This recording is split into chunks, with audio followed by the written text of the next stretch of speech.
एक नानक साहब हुए हैं, उन्होंने कही है कि हरि सच्चे दिल के मीता, हरि सच्चे दिल के मीता। हरि सच्चे दिल के मीत हैं। सच्चे दिल, जिसके दिल में कोई किसी प्रकार का विकार ना हो। हम तो विकारी हैं। अरे ढोंग तो रचते हैं कुछ का कुछ, दिखावा कुछ करते हैं, मन में कुछ होता है। सच्चाई कहाँ है? गुरु के पास भी जाते हैं, सत्संग भी सुनते हैं, सत्संग भी करते हैं, लोगों के हमें दिखाई भी देते हैं कि सत्संगी है, लेकिन कर्म हमारे सत्संगी वाले नहीं हैं। हमारे कर्म पवित्र नहीं हैं, हमारे ख्याल अच्छे नहीं हैं। सिर्फ हमारे स्वार्थ की, लालच की, हमारे हित की भक्ति है। हमें नाम भक्ति नहीं, गुरु भक्ति नहीं। गुरु भक्ति और नाम भक्ति में त्याग होता है, समर्पण होता है। उसमें अपने आप को खो देना होता है, मिला देना होता है मिट्टी। भक्ति इतनी आसान चीज नहीं है, लेकिन मिलती बहुत आसानी से है। वो आसानी क्या है? वो आसानी यही है कि इंसान सत्य अपने हृदय में जमा ले, अपने हृदय को पवित्र और शुद्ध कर ले। जहां शुद्ध हृदय है वहां प्रभु का वास है। कोई 3 नाम देता है, कोई 5 नाम देता है, कोई 1 नाम देता है, कोई मंत्र देता है। उन मंत्रों को जपने से, माला के खड़काने से, मूर्तियों पर जल चढ़ाने से हम जो टाइम लगाते हैं, वो टाइम उस प्रभु की याद में, उसको मन में उसका सुमन करते हुए ये काम करें। मैं ये नहीं कहता है नहीं करने चाहिए, ये करो, लेकिन हमारे हृदय में वो नाम, उनकी पवित्रता, उनके नाम की जितनी शक्ति है, उसको हमेशा सुमन करना चाहिए। तब वो सार्थक होगी। तब माला जपना सही है। अरे हाथ से माला जपते हो, मन कहीं और घूमता रहता है। मंदिर में मत्था टेकते हो, मन तुम्हारा कहीं और भागा फिरता है। नाम आंखें बंद करके ध्यान करते हो, नाम तुम्हारे आसपास भी नहीं है। इसीलिए कहीं कि हरि सच्चे दिल के मीता। उन्होंने अनेक के उदाहरण दिए।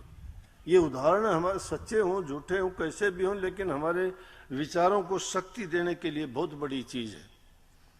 लुदिया नाम का एक शिकारी था, कहते हैं कद लुदिया। लुदिया नाम का एक शिकारी था, वो कभी भक्ति करता ही नहीं था। शिकारी का काम क्या होता है? जीवों को मार के लाता था। अब जीवों को मारने वाला, और उसको प्रभु ने दर्शन दे दिए, उसको भी परमात्मा ने दर्शन दिए। तो अब दूसरे लोग शिकायत कर देंगे कि हम तो पूरी जिंदगी लगा दी हमने भक्ति में, हमें तो प्रभु ने कभी दर्शन भी नहीं दिया। और उस दुष्ट आदमी को जो रोजाना जानवरों को मारता था, पाप कर्म करता था, उसके शुद्ध कर्म थे क्या? फिर भी उसको कैसे मिल गया? 1 मिनट में उसका मन शुद्ध कैसे हो गया? शुद्ध का मतलब यह है कि दृढ़ता जब विचारों की आती है तो एक ही क्षण में आदमी का बदल जाता है। नहीं, पूरी जिंदगी हम सत्संग में बैठे रहते हैं, पूरी जिंदगी हम नाम जप की रट लगाते रहते हैं, ना नाम जपते हैं, ना ध्यान करते हैं। हमारा मन तो और ही कहीं होता है। हम तो अपने दाव पेच खेलने के लिए अपने ग्राहक ढूंढते हैं, किसके साथ में क्या बात करूं, किससे दोस्ती करूं, किससे मेरा काम निकलेगा, किससे मुझे मेरे ये दुनियादारी के धंधे पूरे होंगे। अरे उन चीजों के लिए उनको अच्छा मंच मिलता है जिसको प्रेमी को नहीं ढूंढते। वो प्रेमी के तो आसपास भी नहीं भटकते। प्रेमी के चेहरे पे नहीं लिखा होता, लेकिन प्रेमी की आंखों में, प्रेमी के चेहरे पे, प्रेमी की बातों में वो बात दरसती है कि वो नाम का आशिक है, नाम का रसिया है। जो नाम के रसिया नहीं है वो उनको क्या मिलेगा?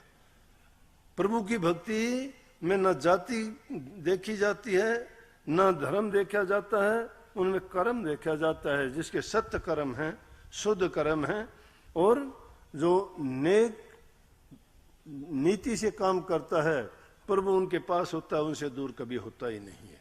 लेकिन इन बातों में पढ़ के कुछ नहीं मिलता है सच्ची कमाई से।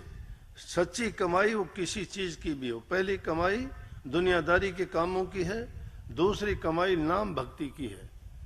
नाम भक्ति कहो, प्रेम भक्ति कहो, सेवा भक्ति कहो, ये तो गुरु के उपदेश से, उनके सत्संगों के सुनने से हमारे अंदर आती है। यहाँ दीनता, गरीबी, नम्रता जिस इंसान में होती है, वो आदमी समझो के नाम जपता है, उसको नाम जपने का चाव है, उसे प्रभु से मिलने की इच्छा है, और जब वो इच्छा दृढ़ हो जाती है तो उसको कोई रोक नहीं पाता, एक क्षण में सब कुछ त्याग देता है। और जब ऐसे ऐसे अवसर आए, बड़े बड़े राजे महाराजाओं ने राज को भी त्याग दिया, उन्होंने मुड़ के नहीं देखा कि राजकाज है क्या।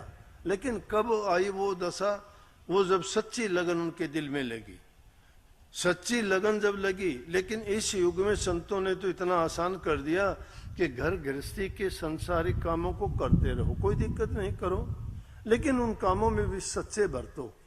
जो हमारे कर्तव्य हैं, हमारे रामायण जैसे ग्रंथ, महाभारत जैसे ग्रंथ में दर्शाई गई है। जो आदमी खुद चरित्रवान नहीं है, घरों में परिवार में जिसके सुख शांति नहीं है, जहाँ बूढ़े बुजुर्ग की इज्जत कदर नहीं की जाती है, जहाँ कोई मर्यादाओं का पालन नहीं किया जाता है, जहाँ उनकी सभ्यता और संस्कृति से मुख जिन्होंने मोड़ लिया है, तो वो कहाँ की भक्ति करेंगे। भक्ति का मूल है, पहले मूल को सुधारने की जरूरत है। मूल जिसका मजबूत होता है, सुधर जाता है, उसके सारे काम पूरे हो जाते हैं। हम तो कपट का धोखे से बात करते हैं, हर इंसान से, एक से किसी कोई बात करते हैं, दूसरे से कोई बात करते हैं, तीसरे से कोई करते हैं। अरे किस लिए करते हैं? और फिर इंसान डरता है। डरता क्यों है? कि उसने अनेकों ऐसी झूठ की, कपट की, बेईमानी की, ठगी की बातें, एक दूसरे से भिन्न भिन्न बातें की हैं। अगर वो सच्चाई है तो सच्चा इंसान के पास एक ही बात होगी, और वो सच्चाई के साथ बरतेगा। उसमें उसको नफा हो, नुकसान हो, दुख हो, कष्ट हो, सत्य जो बोल देता है वो बख्शा जाता है। प्रभु के दरबार में उसकी सच्चे में गिनती होती है। भूल से किसी से कोई भी ऐसा कर्म होता है, और वो अगर तौबा करता है, माफी मांगता है, माफी किसी और से मांगने की जरूरत नहीं, अपने आप से माफी मांगा करो। जब कभी कोई गलती होती है, अपने मन में उस चीज के प्रति ग्लानि पैदा किया करो, मैंने ये पाप किया है, मैंने जुल्म किया है, मैंने झूठ बोला है, मैंने स्वार्थ की बात की है, तो तुम्हारे अंदर से तुम्हें जो उसके बदले में आवाज आएगी, आशीर्वाद जो मिलेगा, वो तुम्हारी माफी हो जाएगी, क्योंकि सच्चे दिल से मांगी है। लेकिन अगर बाहर से तुम माफी भी मांगते हो और फिर उन्हीं चीजों को दोहराते हो, तो फिर वो माफी नहीं मांगी आपने, वो अवसरवादिता है, वो आपका स्वार्थ बोलता है, फिर भी स्वार्थ की बात कर जाते हैं। इसीलिए सच्चे मन से एक बार में ही वो लिया नाम, वो इसी प्रकार से काम कर जाता है जैसे लाखों मन सुख के ईंधन को, लकड़ियों को अग्नि की एक छोटी सी चिंगारी भस्म करके रख देती है। नाम में इतनी शक्ति, इतनी ताकत है। नाम कोटि लोगों को एक मिनट में तैयार देती है। श्री राम के बारे में जब कही है, कहां लग करूं मैं नाम बढ़ाई, राम न सके नाम गुण गाई, कि नाम की बढ़ाई कहां लग करूं, राम भी उसे राम के नाम को नहीं गा सके। क्यों?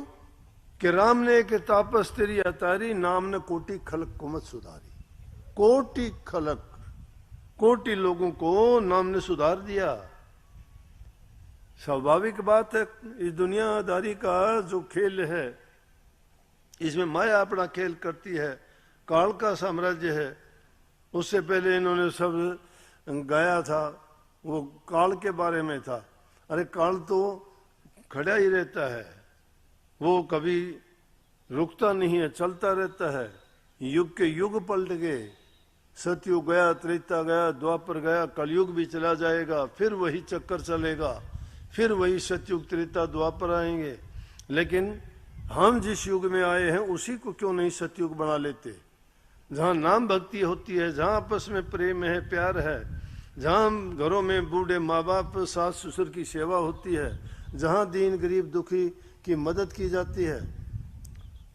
उनको लिए हमेशा स्वर्ग है, कभी उनके लिए न त्रेता आया, न द्वापर आया, न कलयुग आया। उसको हमारे कर्म बनाते हैं, क्योंकि जहाँ नेक और धर्म पर चलने के कर्म होते हैं वही तो सतयुग है। सतयुग का संदेश क्या है? जहाँ लोगों के हृदय शुद्ध और पवित्र है। उस युग में ऋषियों के, महात्माओं के, संतों के, सबके जीवन क्या थे? उनके ऋषियों के घर में जो स्त्री माताएं होती थी वो ऋषियानी थी। संतान जो पैदा होती थी वो ऋषि और ऋषियानी पैदा होते थे। इसीलिए हमें भी ये प्रयास करना चाहिए कि अपने बच्चों को अच्छी शिक्षा देके उनको नेक इंसान बनाएं। आज समाज के बारे में, नाम के बारे में ज्यादा सोचने की जरूरत नहीं। पहली चीज है, पहले अपने सुधार की सोचें हम। वो सुधार हम में आया नहीं है।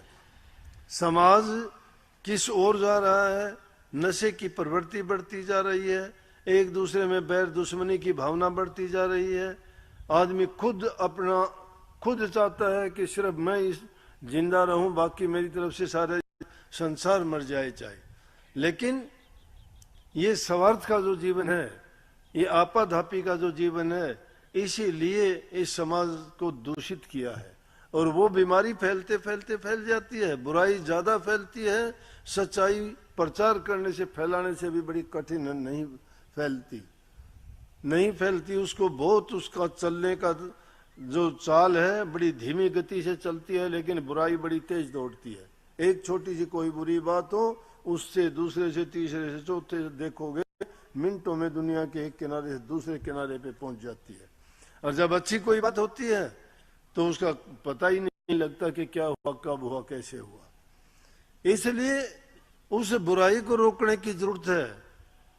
कभी भी हमें इस चीज की जरूरत नहीं कि मुझे मान मिले, सम्मान मिले, इज्जत मिले। नहीं, हमें जो मिले, प्रभु का नाम मिले, उनका आशीर्वाद मिले, हमारे अंदर वो दीनता आए। किसी का काम करके हमारे अंदर ये अभिमान ना हो कि मैंने फलाना आदमी के लिए ये किया या मैंने ये भला किया। अगर ऐसा हम करते हैं तो समझो कि उसके बदले में हमने कुछ ना कुछ मांग लिया है। हमें ऐसी करने से तो हमने जो काम किया है उसके पीछे हमारा स्वार्थ जुड़ जाता है। स्वार्थ का काम कोई भी हो, इंसान को लेके डूब जाता है। परहित और पर स्वार्थ से बढ़ के कोई धर्म नहीं है। पूरी रामायण का संदेश अगर देखोगे, तुलसीदास जी ने लिखी है, परहित समान धर्म नहीं कोई। परहित दूसरे का भला करो, और दूसरे का भला करके जो आपके मन में आपको शांति मिलेगी और जो सुख आपको मिलेगा, उससे उस सुख को पाके आप इतने आनंदित और इतने संतुष्टि आपको मिलेगी, आप समझोगे जीवन में मैंने बहुत बड़ा नेक काम किया है। और वही नेकी किया हुआ काम आपका होगा, वो आपको और भी नेक काम करने के लिए आगे प्रेरणा देता रहेगा और आगे बढ़ोगे। लेकिन हम अगर अपने विचारों में नकारात्मकता ले आएंगे, हमारी सोच अगर दूसरी ओर हो जाती है, हम सोचेंगे उसने मेरे साथ ये किया है तो मैं अच्छा क्यों करूं, उसने मेरे साथ बुरा किया है मैं भी उसके साथ बुरा करूंगा। बुराई फैलती चली जाएगी। कभी भी बुराई से धोई नहीं जा सकती। कीचड़ से कीचड़ कभी साफ नहीं होता। बहुत छोटी सी बात मैं कहा करता हूं, अगर कोई तुम्हारे साथ कोई गलती या गलत बात कर देता है तो तुम उसको माफ कर दो, और तुम्हारे से हो जाती है तो माफी मांग लो, वो बात वहीं खत्म हो जाती है। नहीं तो आज देखते हैं समाज में भाई भाई का झगड़ा है, पति पत्नी का झगड़ा है, क्या क्या देखोगे, कोर्ट कचहरियों में जाके लुटते पिटते रहते हैं। लेकिन एक छोटी सी बात के लिए अपने भाई को, अपनी पत्नी को, अपनी बहन को, या अपने पड़ोसी को, या अपने किसी भी जिसके साथ झगड़ा है उससे जाके ये नहीं कह सकते कि ये मेरे से गलती हुई है, कोई बात नहीं, माफ कर दो। अगर ऐसा हो तो ये कोर्ट कचहरी के झंझट से बचेंगे, बेकार की सिरदर्दी से बचेंगे, उनके अमन चैन रहेगा। लेकिन अगर ऐसा नहीं करते तो रात दिन उसी उधेड़ बुन में आदमी कोर्ट और कचहरियों में धन की बर्बादी, समय की बर्बादी, मन की शांति खो बैठता है, और कभी भी वो ना अच्छा सोच सकता है ना अच्छा कर सकता है। तो जरूरत तो इस चीज की है, सत्संग ये सिखाता है। और जब इंसान इन चीजों को अच्छी तरह भली भांति, मैं कहता हूं जब भी एकांत में जाते हो ऐसी बातों का चिंतन किया करो। लेकिन हम तो क्या करते हैं, अगर किसी की बुरी बात मिल जाती है उसको लेके बड़े हंसी मजाक उड़ाते हैं, एक दूसरे के सामने कह के उसको बहुत अच्छा मानते हैं। अरे वो जमाना था, अगर किसी की कोई बात होती थी तो ये कहा जाता था कि बुराई को दबा देना अच्छा है और अच्छाई को फैला देना अच्छा है। क्योंकि अच्छाई को फैलाओगे, अच्छाई अच्छे काम करवाएगी, अगर बुराई को फैलाओगे तो एक दूसरे से बढ़ के वो फैलती चली जाएगी। आज इन चीजों को देख के, एक को देख के दूसरा उन चीजों में पड़ा हुआ है। नशे की यही तो बीमारी है, छूत जैसा रोग है। कोई पास में बैठता है, वो सिखा देता है उसको क्या आनंद आता है, बर्बाद हो जाते हैं, पागलों की जैसी हालत होती है, ना उनका नहाना है ना धोना है, उनके कपड़े देखो बदबू मारती है, वो इंसान का पशु जैसा जीवन बन जाता है, बर्बाद होके बैठ जाते हैं। जीवन का क्या मूल्य? इंसान जिसके लिए कहें कि वो तो 84 लाख योनि का चक्कर काटने के बाद बड़े शुभ कर्मों के करने से, बड़े पुण्य काम करने से कितने दिनों तक उसने भटका खाया होगा जब इंसान का चोला मिला। और उस इंसान के चोले को पाके भी जब हम गर्भवास में होते हैं तब ये जीव वायदे करता है कि प्रभु मुझे इस नरक से बाहर निकालो। कौन सी अच्छी चीज है? जिस नरक में रहता है उसके बारे में सभी जानते हैं हम। एक पानी का गुब्बारे में ही रहता है ये, 9 महीने तक उस गुब्बारे में, उसी में पखाना करता है, उसी में पेशाब करता है, उसी को पीता है, उसी को खा पी के जीता है। जब ये कहता है मुझे इस नरक से बाहर निकालो, ये जीव जब भी था, लेकिन जब कहता है मुझे बाहर निकालो प्रभु, मेरी जो गलती हैं उनको मैं अब आगे से नहीं दोहराऊंगा और आपकी भक्ति करके इस संसार से सदा के लिए इस जेल से पीछा छुटवा लूंगा। लेकिन बाहर आते हैं इस दुनिया की, इस माया की रची हुई इस खेल में, ये सपने जैसा है जिसमें हम डूब जाते हैं। जहां तुम्हारे हित की बात होती है, जो निस्वार्थ बात गुरु कहो, वो तुम्हें उपदेश देते हैं, शिक्षा देते हैं, वो बातें अच्छी नहीं लगती। अगर कोई नाचने गाने वाला, सांग सनीमे वाला आ जाए तो पूरी रात बैठे रहोगे, ना आपको नींद आएगी, ना खाने पीने का टाइम रहेगा, पैसे भी लुटाओगे और हाय तौबा भी करते रहोगे, पूरी पूरी रात गवा दोगे। और मिलेगा क्या उसमें? तुम्हारे विचारों को और बुरा बना देंगे। उनको देख देख के और ज्यादा तुम संसार की चीजों की ओर लुभायमान हो जाओगे, विचारों में कि और ज्यादा बुराई आएगी, अच्छाई नहीं आ सकती।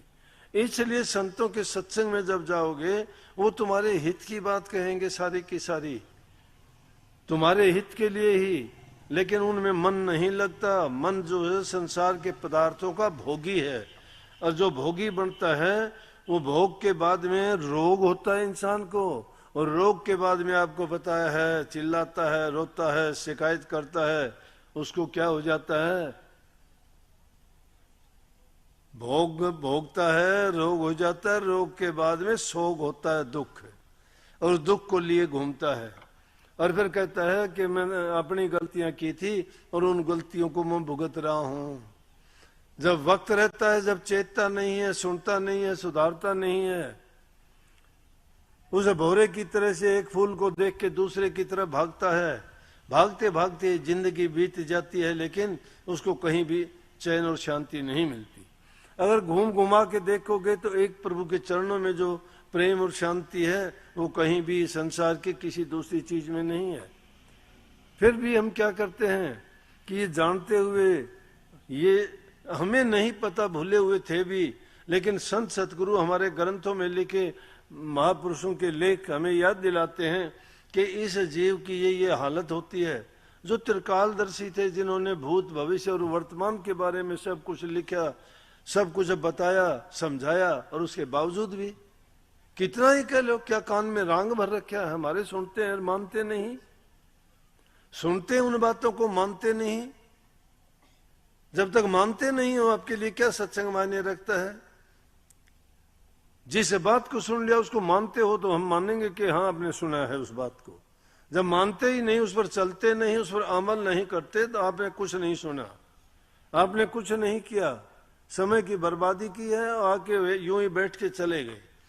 इंसान को चाहिए कि हर पल ये सोचे कि आखिर मेरे जीवन का मकसद क्या है, होगा क्या इसका। और जो लोग हमारे से पहले होके चले गए, उन्होंने अगर इसका कुछ नहीं लाभ उठा सके, और जिन्होंने लाभ उठाया उनके नाम लेके देखो। जिनके पास कुछ भी नहीं था वो सब कुछ करके गए दुनिया में, और जिनके पास सब कुछ था वो सब कुछ छोड़ के गए इस दुनिया में। यहाँ का तरीका बड़ा अजीब और गरीब है। प्रभु के ये नियम है कि तुम्हारे पास जो वो है, अगर आप किसी को दोगे करोगे तो ठीक है, नहीं दे के जाओगे तो भी छोड़ के ही जाओगे। तो अच्छा है, जब तक हो तुम अपने हाथ से क्यों नहीं करते? अच्छा करो, नेक करो, भलाई करो, दूसरे को दो, किसी का दुख दर्द पीड़ा में शामिल हो। इंसान जब ऐसा करता है तो प्रभु उसके बदले में वो सब कुछ देखता है, एक एक पल पल का हिसाब रखता है। जो जैसा करता है उसका परिणाम बढ़ता है, और वो परिणाम उसके लिए सुखद होगा अगर उसने किसी की सहायता मदद की है।